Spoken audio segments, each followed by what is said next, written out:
Hello,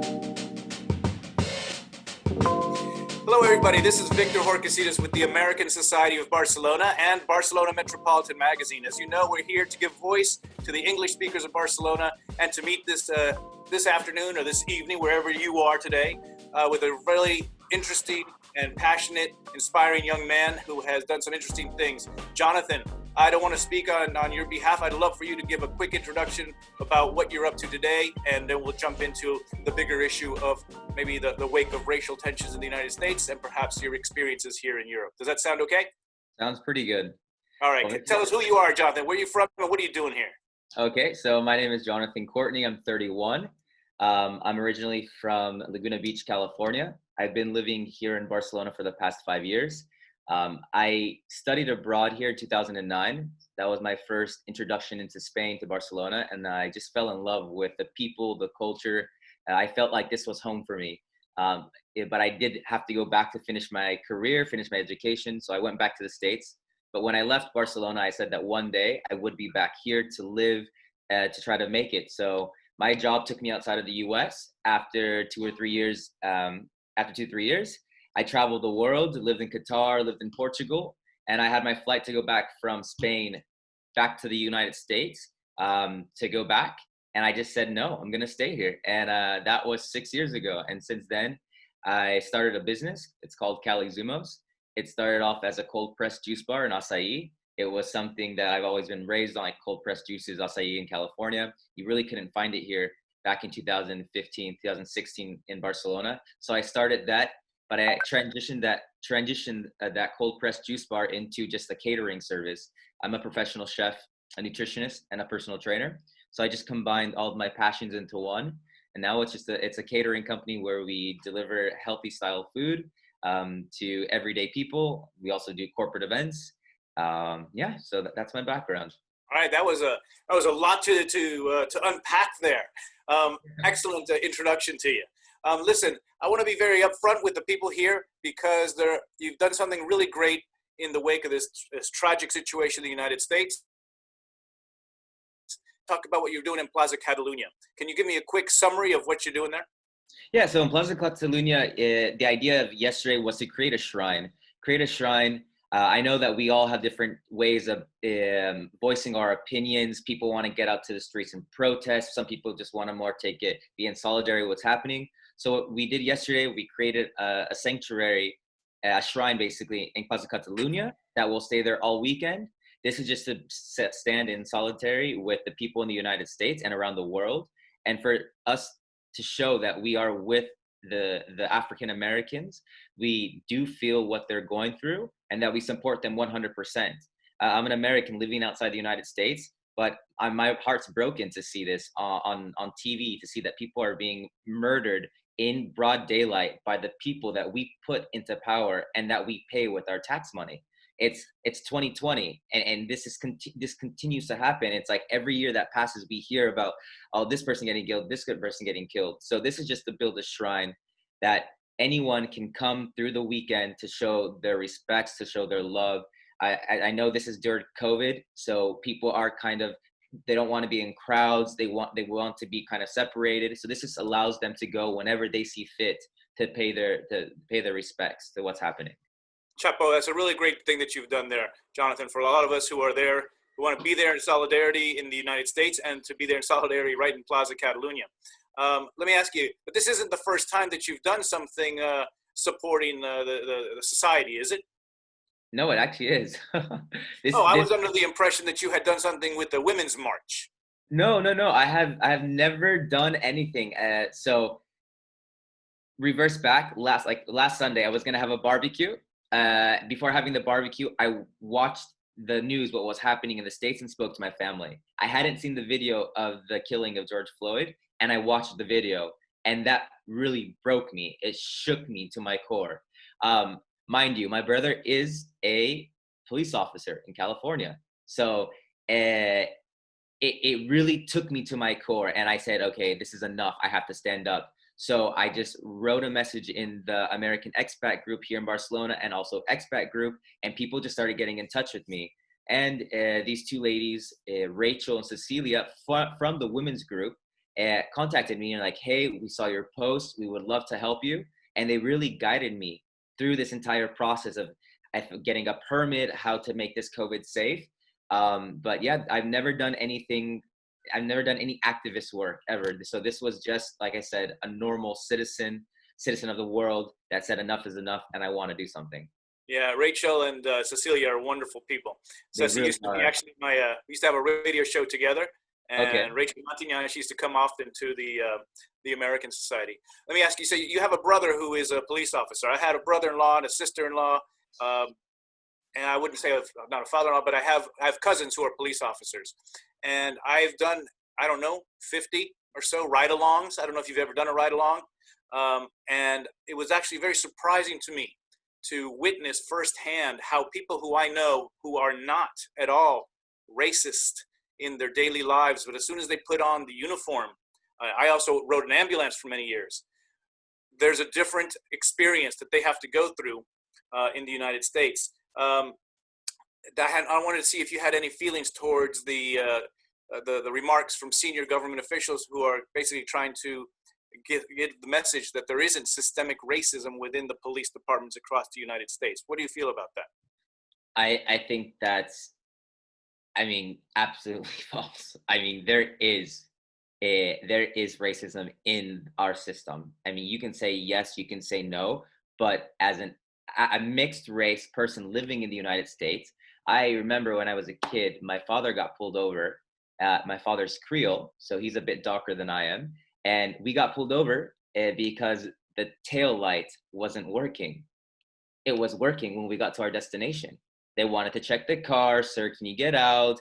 And so that was my first real experience. And I was like, but the tail light, and we get out. So as a kid, you don't really realize these things. But then my father explained it to us. Like when we got there, he was like, see, they just wanted to see you're black, you're in a car. What are you doing? Maybe you're in the wrong neighborhood. I also experienced this with my mother. My mother is Latina. She's from Guatemala. She's not dark skinned, but we grew up in Orange County in a society where it's predominantly white. So if you are mixed race or if you are look out of the ordinary, they're gonna pull you over. They want to see why you're there, and they're always gonna use, well, your tail light was broken, or this didn't work, or you didn't use your signal. They most of the times don't ever give you a ticket. They just really want to see who you are and what you're doing. Well, also, I was hoping to see, you've been here now 6 years. So one of the things that I find interesting is we were on a radio show yesterday and with Catalunya Radio, and I think we have different perspectives, perhaps on what it's like to be from another culture and living in Catalunya. And without trying to bias too much my experience, I'd be curious to see what your thoughts are about living here in Catalunya and whether you've experienced racism yourself. To tell you the truth, a big reason why I'm still here in Spain and in Catalonia, it's that I feel home. I feel that I can be who I am. I feel that people don't judge me by my race, by my color. It's the feeling that I have here. It's like I don't have to be looking over my back or what is this person thinking of me because of my color. I have never felt racism here in Catalonia. I do feel that it's harder to integrate with, say, the Catalans or the Spanish people. Maybe it's just the way that they are raised, that they don't, they're not as open as, I know Californians are very open. So, hey, how are you? Like, we're really quick to doing this. But actual racism because of my my skin color, I haven't faced that here in Catalonia. But I know as well that when people look at me, I don't really look like African American. A lot of people think I'm Latin or I'm Islander because I'm mixed race. And depending of the year, like during the summer, I get super dark, but during the winter, I'm very light. So most of the time, people don't know what I am, and they're just like, "Hey, how are you? What are you?" I've literally been asked, actually, a lot of times, like, "What's your ethnicity?" Because people try to figure out where I'm from, and they can't tell from where I'm from.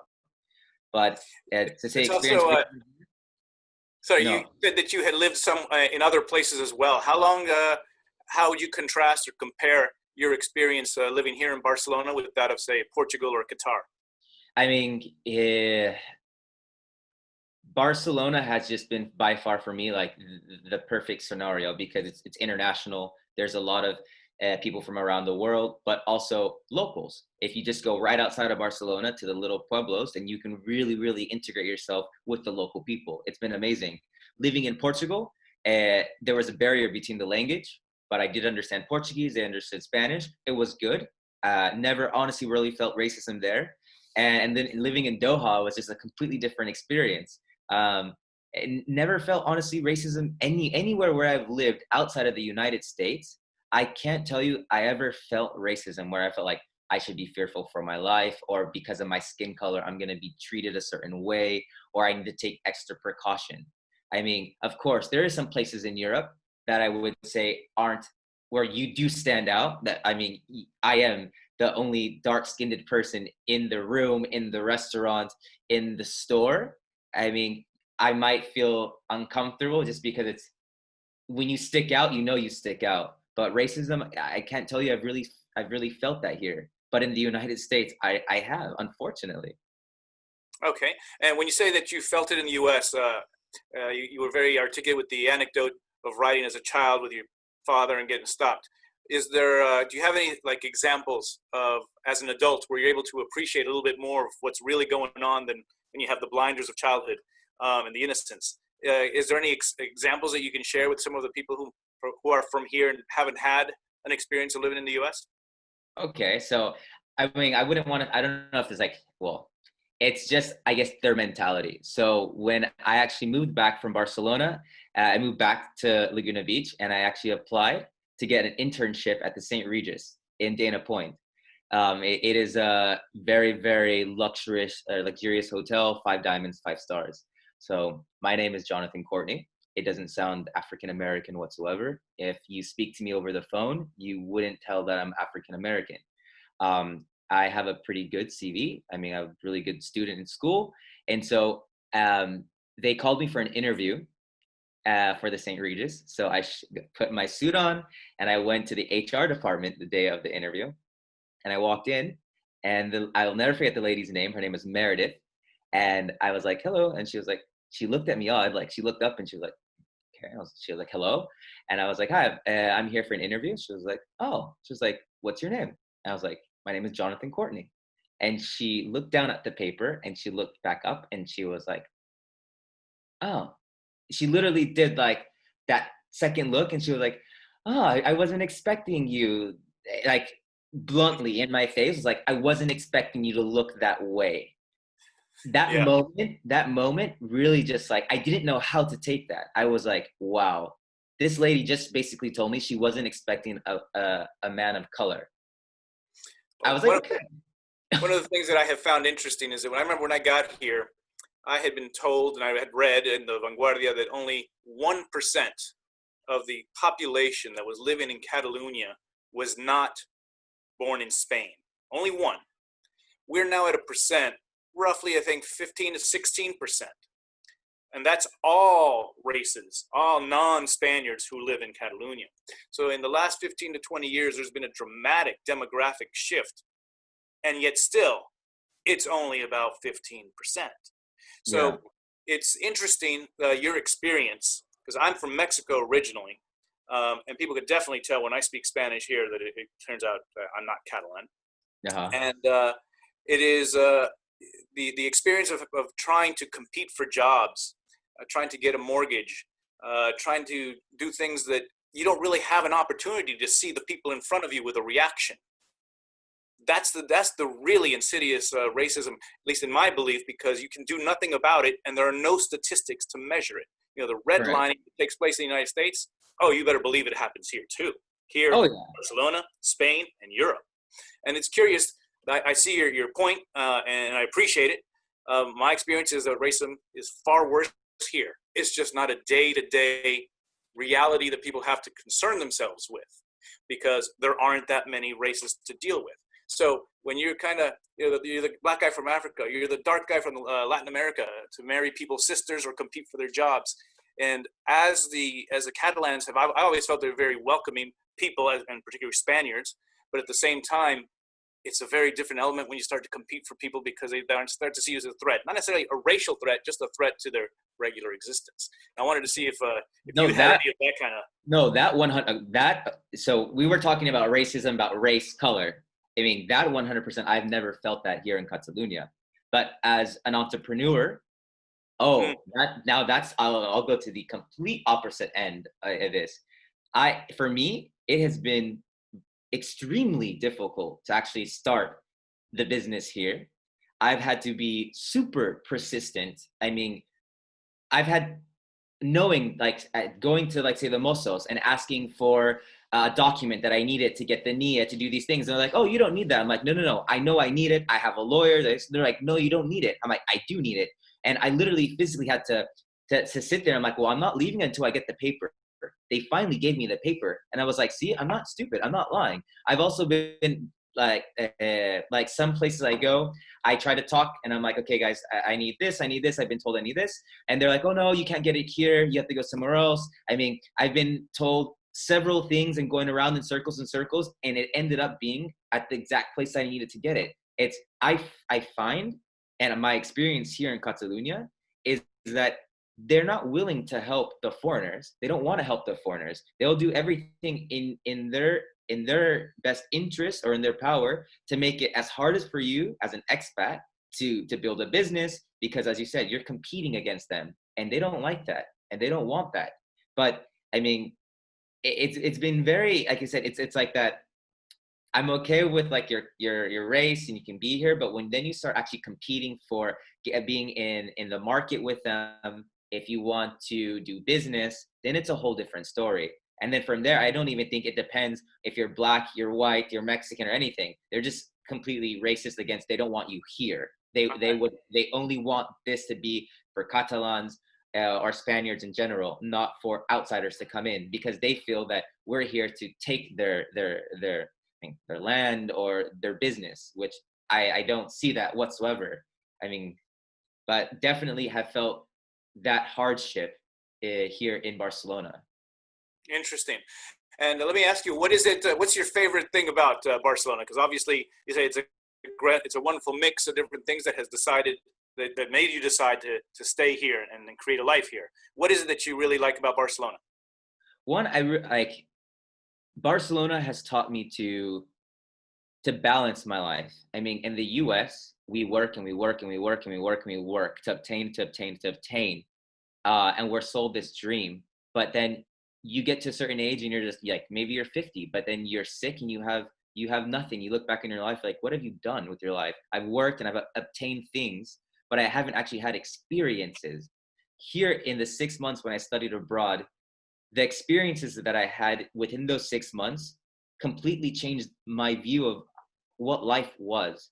My life in Orange County was work super hard, to have that nice car, to want to live in Newport Beach, to be able to take that fancy vacation.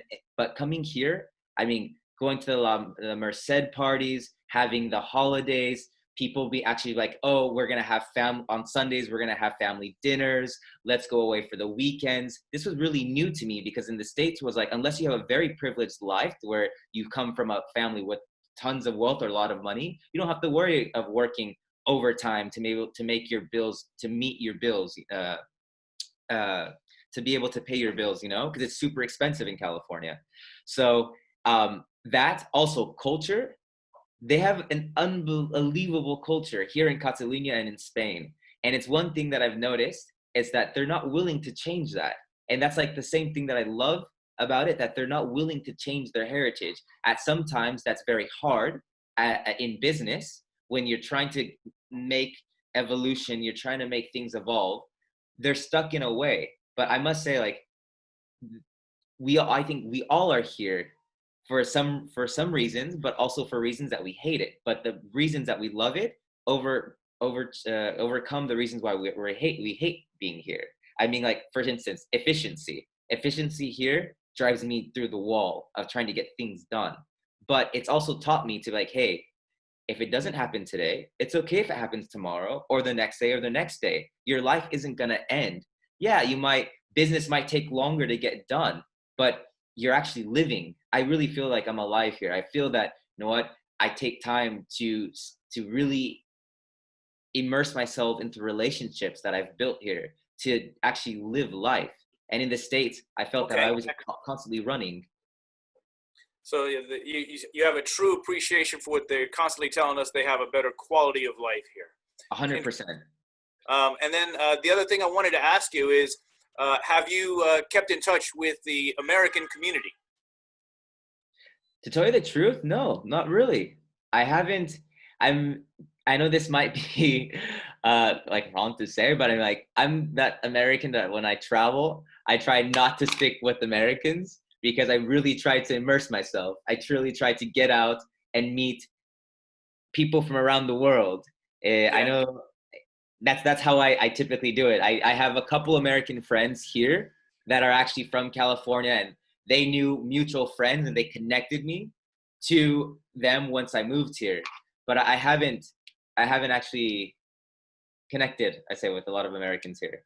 Well, my first 7 years here, I basically had the same experience. I had no desire to meet other Americans, not so much against Americans or the United States, as much I truly wanted to immerse myself in and enrich my knowledge of Spanish. And, I learned Catalan within 3 months because I only really wanted to speak with Catalans and Spaniards. I wanted to learn another language. But there comes a time, and I will extend this offer to you, that after a while, you would like to hear a familiar accent once in a while. So I've been president of the American Society for a long time, and I also lived a very different life. I got here first when I was not married, as a single guy growing up, carefree, work my ass off if I want to, party like crazy if I want to. And I left. I came back, married with kids. And then I lived another, phase of my life when I got divorced. Yeah. And creating a different network or circle of friends is a completely different experience than if you're single. But my point was, if you're interested, we'd love to welcome you with open arms to the American Society of Barcelona. We're basically here to we can bitch about the Catalans like that with the best of them, and we can extol the virtues as any culé as you want to join us as well. But mostly we're a pretty friendly group. We have a lot of internationals with us, and we'd like to also champion anybody who joins our group and can add value to the experience of being an expat is extremely welcomed, and we love to champion those people. So if you give us a chance, we'd love to talk to people about what your business is now. Give yourself a little bit of a plug, and also ask us what we can do to help you, whether it's with this vigil or continuing to give light to what's going on in the United States. Because as not to be patronizing, but in your 31 years, you're still young to me. I remember I got here when I was about your age. I left when I was about your age, and I'm an old man with wisdom. I got lots of gray hair.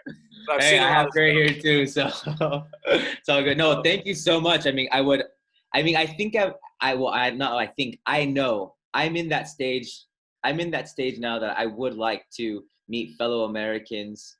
I would like to sit and talk about what's happening in our country, not just in our country, but around the world.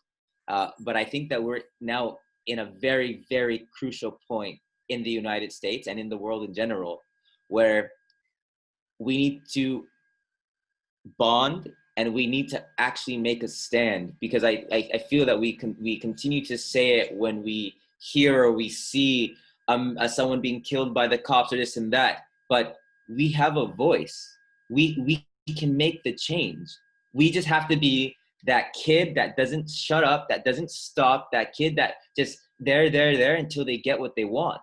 I mean, the only thing we have to ask ourselves, are we ready for that? Are we ready to be like, I will dedicate some time, I will dedicate some effort, will I rally other people for the cause? Because if you maintain that spirit, I got plenty of causes to bring you into, whether it's an NGO here in Spain or whether it's to promote, the American Society, or that American can-do spirit. There's a lot of organizations that need our help.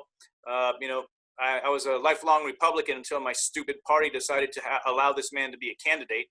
And then but I have not voted Republican in 20 years within generals, because they've gone bizarre. They're just bizarrely insane. Correct. When I grew up, my family was the same. My family was Republican, but they, of course, what? You just see the evolution. You can't be Republican. You're a minority. Oh, right. I mean, I honestly think that there's good values on both sides. I must say that there are good values on both sides. There's values that I don't agree with on both sides as well. I mean, I don't think that there's a perfect party. There's never going to be a perfect party. I don't think that you, as a lifelong Republican, you're like, I agree 100% with everything that they say. No. And as a Democrat, I'm a Democrat now. Like, I can't say I 100% agree with everything they do. But I do feel, and I can definitely resonate myself with the Democratic Party because it's how I feel. Well, we need a lot more people with your gusto, with your initiative and your enthusiasm, because my people, and I call my people Mexicans in the United States, and growing up, I had a lot of black friends. Our people do not vote. We make a lot of noise. We complain. We bitch. And on election day, we make excuses for not showing up to vote. So we need people like you to stand up and remind us that our most important civic duty is to vote. When you want to be, I wasn't born an American. I had to be nationalized. The very most important question you're going to be asked when you get your naturalization certificate is, what is your most important civic duty? It is to vote. And you know how roughly 50% of eligible voters do not go to the polls on election day. So we need the youth. And anyway, I invite you to join the Democrats Abroad. It's not my group, but they're good guys here. So, and more importantly, push votefromabroad.org because we need people to vote. Anyway, it's been a pleasure talking to you, Jonathan. And if there's anything that we can do for you, whether it's for your company or to help guide these efforts in the spirit that you have, it'd be an honor to bring you on board. Well, thank you so much, Victor, for your time, and you definitely can count on me. I definitely love to join you guys, and let's work together to make this happen. All right, remember, push the Barcelona Metropolitan magazine. It's the voice of the English speakers of Barcelona. Yes, sir. We'll do it. All right, brother. Stay safe. Huh? Things are kind of crazy out there still. No, you too. You too. Thanks for the love and support. All right. Take care. Take care.